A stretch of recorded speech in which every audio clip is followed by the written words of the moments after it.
आदाब नाजरीन, INE today news में आपका खैर मकदम करते हैं। आइए देखते हैं ये तफसीलात। न्यूजीलैंड की अन्नूर मस्जिद में कल हुए दहशतगर्दाना वाक़े के बाद से लापता टोली चौकी के फराज एहसन अब दुनिया में नहीं रहे। न्यूजीलैंड के हुक्काम ने उनकी हलाकत की तौसीक कर दी है। टोली चौकी के रहने वाले फराज एहसन मस्जिद नूर में नमाज जुमा अदा करने के लिए गए हुए थे। एक दहशतगर्द ने अंधाधुंध फायरिंग की और जिसके नतीजे में 49 लोग हलाक हो गए थे। फराज हसन के ख़ानदान वालों पर यह खबर बिजली बनकर गिरी। उनके रिश्तेदारों और नदीम कॉलोनी में रंज व गम की लहर दौड़ गई। फराज हसन की मैयत हैदराबाद लाने के बारे में अभी कोई फैसला नहीं किया गया। इसी दौरान मजलिस के रुकन असम्बली कौसर मोहिउद्दीन ने फराज हसन के वालिद समेत 4 रिश्तेदारों को न्यूजीलैंड का वीज़ा दिलाने की कामयाब मसाई की और यकीन दिलाया कि मजलिस ज़रूरत पड़ने पर उनकी हर मुमकिन मदद करने के लिए तैयार है। कौसर मोहिउद्दीन आज दूसरे दिन भी महलूक नौजवान के घर गए और उनके रिश्तेदारों से मुलाकात की। फ्राइडे प्रेयर्स के लिए मस्जिद गए थे, अन्नूर मस्जिद गए थे। प्रेयर होने से पहले प्रेयर शुरू होने से पहले और उसमें जितना और वहीं भी जितना अमृत पार्टी जितना उनका अभी मालूम हुआ कि अमृत पार्टी का हिस्सा नहीं है, लेकिन कल से हम कोशिश कर रहे थे कि बच्चे के बारे में मालूम करने के लिए, तो हमको यही बोला जा रहा था कि मिसिंग है बच्चे।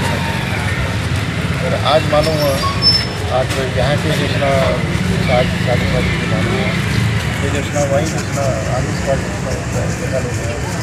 और उनके पीछे के मुझे दोस्त के साथ गए थे मस्जिद में नमाज़ पढ़ने के लिए, तो सब गली में जितना वो सामने आ गए, उनके पीछे दोस्त लग गए। और दोस्त का बयान है कि मैं इनकी वजह से मैं बच गया, बुलेट जिसमें उनको मैं पीछे खड़ा हुआ था, मैं जान बच गई। अभी बॉडी यहाँ पे लाने के लिए कुछ कार्रवाई हम लोग यही सोच रहे हैं बॉडी यहाँ पे लाने के लिए, लेकिन इसमें क्या मुश्किल है, क्या लीगल फॉर्मेलिटीज़ है, क्या हम कंप्लीट कर सकते हैं। मैं असदुद्दीन ओवैसी साहब का भी जितना मशवरा लेने के बाद जितना हम यहाँ से कोई जा रहे हैं? हाँ, हम तो हमारा वीज़ा तो रेडी है, मेरे आइडिया का और उनके माँ बाप का वीज़ा रेडी है, हम लोग कभी भी जा सकते हैं। तो आपके बहू और 2 बच्चे भी थे, तो वो कैसे हैं इस वक्त वहाँ पर? ये लोग तो वही है। अब आप तो समझ सकते हैं क्या हालत है।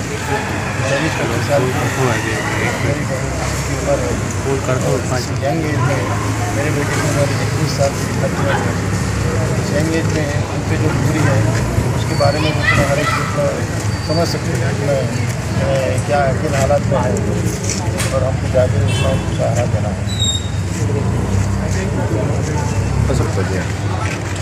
इत्तला मिली कि उनकी जो फायरिंग है फराज एहसन का इंतकाल हो चुका है और कल से लगातार सदर मोहतरम जनाब नकली महमूद साहब लगातार कोशिश करने के बाद और उनके वालिद वालदा और मरहूम के सरपुर को वीज़ा भी कंफर्म हुआ और भी लोग विजिट करने वाले हैं।